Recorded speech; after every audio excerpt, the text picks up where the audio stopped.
Big Boss Malayalam season 6 episode number 64ന്റെ review ആണ്. അപ്പൊ നമ്മൾ ഇന്ന് 10ാമത്തെ ആഴ്ചയിലേക്കാണ് കടന്നത്. നമ്മളെല്ലാം ബിഗ് ബോസ് സീസൺ 6. അപ്പോൾ ഇന്ന് മെയിൻ ആയിട്ട് ഇപ്പൊ ഉണ്ടായത് നമ്മുടെ നോമിനേഷൻ തന്നെയാണ്. എന്താ പറയാ, എവിക്ഷനിലേക്കുള്ള നോമിനേഷൻ. അതിന് മുന്നേ കുറച്ച് കാര്യങ്ങളുണ്ടായി. മറ്റേ ഫസ്റ്റ് തന്നെ ഒരു കുളി പ്രശ്നമാണ് തുടങ്ങിയത്. സിജോ നന്ദനയ്ക്ക് പരാതി കൊടുത്തത് ജാസ്മിന്റെ കുളിയൊക്കെ ഭയങ്കര കുറെ നേരം എടുക്കുന്നുണ്ട്, നോറന്റെയും കുളി കുറെ നേരം എടുക്കുന്ന രീതിയിൽ അങ്ങനെ ഒരു പരാതിക്ക് എഴുതി കൊടുക്കണ കണ്ടു. അത് നോർമൽ സിമ്പിൾ കാര്യം, നമുക്കറിയാലോ. ഹൈജീനും കുളിയില്ലാത്ത ജാസ്മിനെയാണ് ഇങ്ങനെയൊക്കെ പറഞ്ഞെന്നുള്ള രീതിയിലാണ് ഫുള്ള് ട്രോൾ ചെയ്യുന്നത്. പക്ഷെ രസമായിരുന്നു, ജാസ്മിനൊക്കെ നല്ല കൂളായിട്ടാണ് എടുത്തത്. പിന്നെ നമ്മൾ എന്താ മെയിൻ ആയിട്ടുള്ളത് വെച്ചാല് പിന്നെ നന്ദനന്റെ ക്യാപ്റ്റൻസിയിൽ ഇന്ന് കാണിച്ച സംഭവം എനിക്ക് ഭയങ്കര ഇഷ്ടപ്പെട്ടു.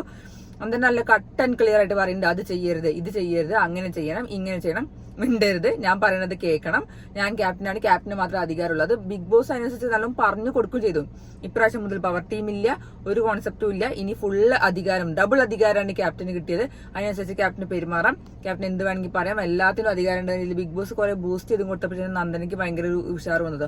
നന്ദൻ ശരിക്കും ആക്റ്റീവാണ്, പക്ഷെ ഇടയ്ക്ക് മാത്രം നാവുന്ന കുറച്ച് സംഭവങ്ങൾ വരുന്നത് മാത്രമേ പ്രശ്നമുള്ളൂ. അല്ലാത്ത രീതിയിലൊന്നൊക്കെ ആണെങ്കിൽ നന്ദന നല്ല ആക്റ്റീവാണ്.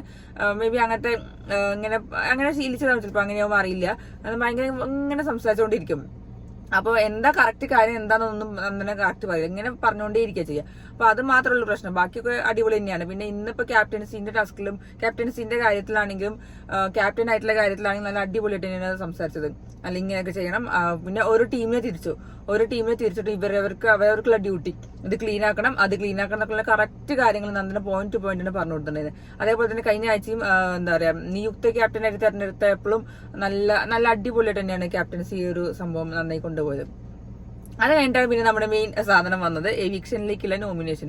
എല്ലാവരും അന്തം വിട്ടുകൊണ്ടിരുന്നപ്പോഴാണ് പറഞ്ഞത് ബിഗ് ബോസ് ആണ് ഇത് 10ാമത്തെ ആഴ്ച നമുക്കൊന്ന് മാറ്റിപ്പിടിക്കുന്ന രീതിയിൽ ഒരു സംഭവം നടത്തിയാലോ എന്ന്.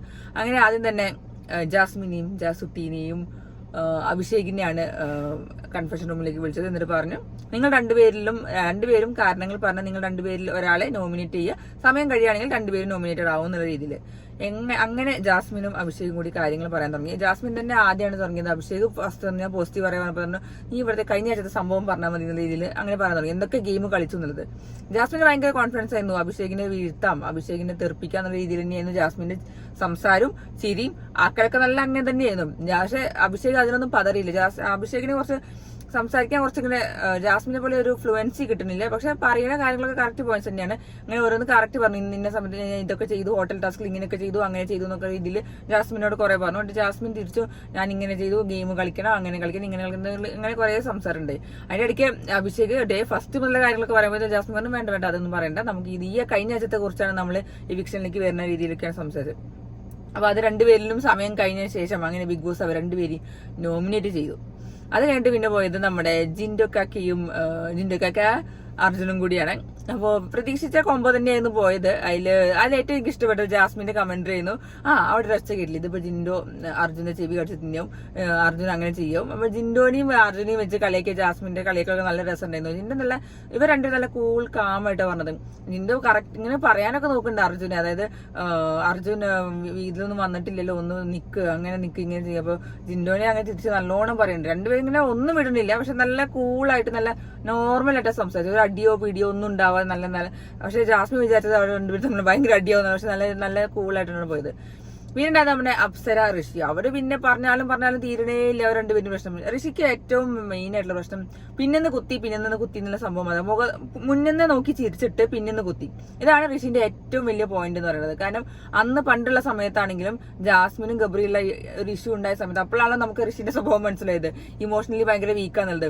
ഗബ്രി എന്നെ നോക്കി ചിരിച്ചിട്ടും എന്നെ ബാക്കിൽ നിന്ന് കുത്തി, ജാസ്മിൻ എന്നെ നോക്കി ചിരിച്ചിട്ടും ബാക്കിൽ നിന്ന് കുത്തി എന്നാണ് രീതിയിലാണ് ഋഷി അവിടെ സംസാരിച്ചത്. ഇതേ സംഭവം തന്നെയാണ് ഇന്നും അപ്സരന്റെ മുന്നിൽ നിന്ന് പറഞ്ഞത്, എന്നെ മുന്നിൽ നോക്കി ചിരിച്ചിട്ട് ബാക്കിന്ന് കുത്തി. അതൊക്കെ വെച്ചാൽ ഞാൻ ആലോചിക്കുക, അതൊക്കെ ഒരു ഗെയിമിന്റെ പാർട്ട്. ചിലപ്പോൾ അങ്ങനെയൊക്കെ ചെയ്യേണ്ടി വരും. നിന്ന് ചിരിക്കാം, കളികൾ പല രീതിയിൽ അവർ ചെയ്യും. അത് നമുക്കത് മനസ്സിലാക്കാനുള്ള ഒരു ബോധം ഉണ്ടായപ്പോൾ ഇത് ഇമോഷണലി അറ്റാച്ച്ഡ് ആയിട്ട് ഒരാളോട്ട് ഇങ്ങനെ ചെയ്ത് കഴിഞ്ഞിട്ട് അങ്ങനെ ചെയ്യേണ്ട കാര്യം. അതിനിടയ്ക്ക് ഋഷി, ഞാൻ അൻസിബി ആണെങ്കിൽ ഞാൻ അൻസിബിക്ക് വിട്ടുകൊടുക്കുന്നു, അതൊക്കെ എന്ത് വർത്താന. എന്നാ പിന്നെ ബിഗ് ബോസ് നേരെ അൻസിബിനെയും ഋഷിനെ നേരെ വിളിച്ചാൽ പോരെ. ഇതിപ്പോ അവര് തമ്മിലുള്ള ഒരു ക്ലാഷ് ഉണ്ടായിട്ടാണ് ഇവർ തമ്മിൽ വിളിച്ചത്, ഇവരെ കാര്യങ്ങൾ പറയാൻ വേണ്ടിയിരുന്നു. പക്ഷെ ഇവർ രണ്ടുപേരും ബിഗ് ബോസ് പിന്നെ ഇടയ്ക്കിടയ്ക്ക് പറഞ്ഞു, ഒന്ന് നിർത്തൂ പറഞ്ഞിട്ട് ഇവരൊന്നും കേൾക്കുന്നില്ല. അവർ രണ്ടുപേരും അവരുടെ ഫ്രസ്ട്രേഷൻ ആ ഫുള്ള് കാര്യങ്ങൾ അതിലൂടെ തന്നെ ഇങ്ങനെ നല്ലോണം പറഞ്ഞു ചെയ്തു. അങ്ങനെ അവരിലും രണ്ടുപേരും നോമിനേറ്റ്, മറ്റേ ജിൻഡോയും അർജുനും വന്നു.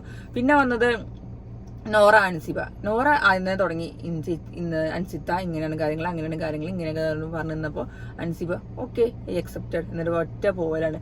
അതിന് നോറയാണ് ആകെ ഞെട്ടിയത്. പക്ഷെ ഇപ്പൊ കുറെ കമന്റ്സ് ഉണ്ട്, എന്തിനാണ് അൻസിബ അങ്ങനെ ചെയ്തു കൊടുത്തത്, നോറ ഇപ്പൊ സേവ് ആയില്ലേ, സ്പേസ് ആയില്ലേ, സേവ് ആയില്ലേ, അങ്ങനെ ചെയ്തു കൊടുക്കേണ്ട കാര്യമില്ല, അൻസിബ എന്തിനാ നോമിനേഷൻ വന്നതെന്നുള്ള രീതിയിൽ. അതൊക്കെ അവരെ പാർട്ട് ഓഫ് ഗെയിമാണ്. അൻസിബയ്ക്ക് നിൽക്കാൻ താല്പര്യമില്ലെങ്കിൽ വേണ്ട, പോട്ടെ, ഈ ആഴ്ച പോവാണെങ്കിൽ പോട്ടെ, അങ്ങനെയല്ലേ പറയാൻ പറ്റുള്ളൂ.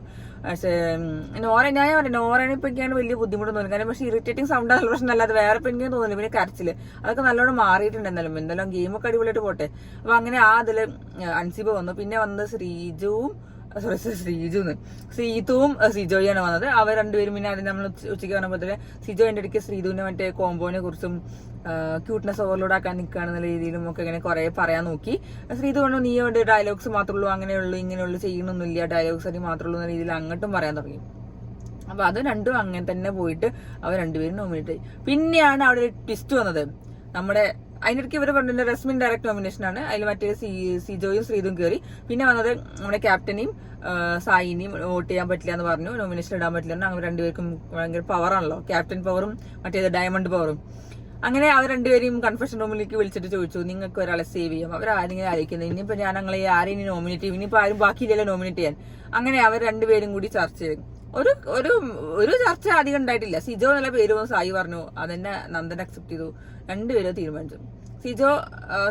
സിജോനെ എനിക്ക് തോന്നുന്നു. പക്ഷെ അതിന്റെ ഇടയ്ക്ക് ഒരു കാര്യം പറയണ്ട്, സിജോവും ശ്രീതും സംസാരിച്ച കൂടെ സിജോ വീണ്ടും ഹെൽത്ത് ഇഷ്യൂസ് പറയാൻ തുടങ്ങി. ഹെൽത്തിന്റെ പേരും പറഞ്ഞിട്ട് വീണ്ടും എന്നെ സേവ് ആക്കണം എന്നുള്ള രീതിയിലാണ് സിജോ പറഞ്ഞത്. പക്ഷെ അതെനിക്ക് ഒരു വാലിഡ് പോയിന്റാ തോന്നിയില്ല. കാരണം അങ്ങനെ കളീന്റെ ഒരു ഇതില് ഹെൽത്തിന്റെ പേരും പറഞ്ഞിട്ട് നമ്മളെ എന്നെ സേവ് ആക്കണം എന്നുള്ള രീതിയിൽ പറയുമ്പോൾ അതൊരു സുഖമില്ലാത്ത ഇതാണ് എനിക്ക് തോന്നിയത്. കാരണം അപ്പോഴും ശ്രീതു പറഞ്ഞു അത് മാറ്റി നിർത്തിയിട്ട് നമുക്ക് ബാക്കി സംസാരിക്കാൻ എന്നുള്ള രീതിയിലാണ് സംസാരിച്ചത്.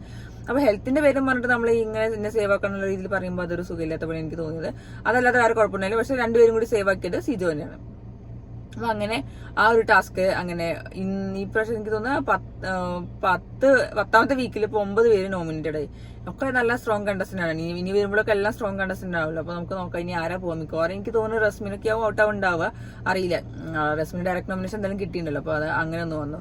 പിന്നെ ഇപ്പൊ മെയിനായിട്ട് ഇപ്പൊ ഒന്നും ഉണ്ടായിട്ടില്ല. പിന്നെ സ്പോൺസർ ടാസ്ക് ആയിരുന്നു. അങ്ങനെ കുറച്ച് തന്നെ. പിന്നെ അതിന്റെ ഇടയ്ക്ക് ഞാൻ ഇന്ന് ലൈവില് കണ്ടു, മേ ബി ഇന്ന് BB+ലാവും കാണിക്കുന്നുണ്ടാവും, മറ്റേ ഒരു സർക്കിളിൽ പോയിട്ട് നിക്കണ സീനൊക്കെ കുറെ കാണിച്ചു. അതായത് കഴിഞ്ഞ കാലത്തെ ടാസ്ക് ഉണ്ടായിരുന്നല്ലോ, നമ്മളൊരു സർക്കിളോ അല്ലെങ്കിൽ ഒരു സ്ക്വയർ വരച്ചിട്ട് അതിന്റെ ഉള്ളിൽ പോയി നിൽക്കുക എല്ലാവരും കൂടി എന്നിട്ട് ഏറ്റവും അവസാനം ചെറിയ ഒരു സർക്കിളിൽ ആരാണ് അവസാനം നിൽക്കണേ അവർ വിജയിക്കാവുന്നത്. ഫൺ ടാസ്ക് ആണോ എനിക്ക് കറക്റ്റ് ആണോ എനിക്കറിയില്ല. ആ ടാസ്കിൽ എന്തായാലും സായി തോറ്റു. പക്ഷെ സായി അത് അവസാനം വരെ നിന്നു. സായിയും അഭിഷേകും അതിന് ഏറ്റവും അവസാനം വരെ നിന്നുണ്ടായിരുന്നത്. അവസാനത്തെ ആ 2 പേരിൽ സായി അഭിഷേക് നിന്നു. സായി അവിടെ കുറെ നേരം നിൽക്കാൻ തോന്നുന്നുണ്ട്. സായി തന്നെ പിന്നെ അവിടെ നിന്ന് ഇറങ്ങിപ്പോയി. കാരണം എന്താ വെച്ചാൽ സായി പറഞ്ഞു എനിക്ക് ഷിവറിങ് വരുന്നുണ്ട്. കാരണം അങ്ങനെ ആ ഒരു ചെറിയൊരു സർക്കിളിന്റെ പോയിന്റിൽ സായി അഭിഷേകിന്റെ കാലിന്റെ മുകളിൽ വെച്ചിട്ടാണ് നിന്നത്. അപ്പൊ അത് ഭയങ്കര കുറച്ച് കഴിഞ്ഞപ്പോൾ ബുദ്ധിമുട്ടായി പറഞ്ഞിട്ട് സായി അവിടെ നിന്ന് ഇറങ്ങി. അങ്ങനെ അഭിഷേക് ജയിച്ചു. അപ്പൊ ആ ഒരു ടാസ്ക് നല്ല അടിപൊളി ടാസ്ക്, നല്ല ഫൺ ടാസ്ക്. അതിന്റെ ഇടയിൽ ജാസ്മിനും കുറച്ച് സിജോ ആയിട്ട് കുറച്ച് അടിപിടി കഷ്ടപ്പെടൊക്കെ ഉണ്ടായിരുന്നു.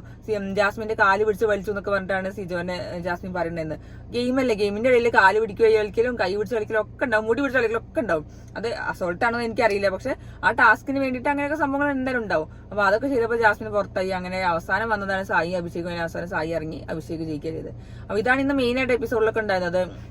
ഇനിയിപ്പോ നമ്മൾ കാണാൻ പോകുന്നത് ഫാമിലി റൗണ്ടാണ്. എനിക്ക് തോന്നുന്നു നാളെ മുതലാവും. അതായത് ഇന്ന് ഫാമിലി റൗണ്ട് ഫാമിലിയിൽ കയറി ബിഗ് ബോസ് ഹൗസിനുള്ളിൽ അൻസിബേന്റെയും ഋഷീന്റെയും ഫാമിലി കയറി എന്നാണ് കേട്ടത്. അപ്പൊ നമുക്ക് നാളെ അത് മിക്കവാറും കാണിക്കുന്നുണ്ടാവും, ഫാമിലി റൗണ്ട് തുടങ്ങുന്നുണ്ടാവും എന്തായാലും. അപ്പൊ ഇനിയിപ്പോ ഈ ആഴ്ചയും പ്ലസ് അടുത്ത ആഴ്ചയിലെ കുറച്ച് 2 ദിവസം ചിലപ്പോൾ എന്തെങ്കിലും ഫാമിലി റൗണ്ടിന്റെ കുറച്ച് എന്തെങ്കിലും സീൻസ് ഒക്കെ ഉണ്ടാവും തോന്നുന്നുണ്ട്. അപ്പൊ നോക്കാം ഇനി നാളത്തെ ലൈവ് അപ്ഡേറ്റിലേക്ക് പോകട്ടോ. ഇനി നാളെ ഉച്ചയ്ക്ക് കാണാം.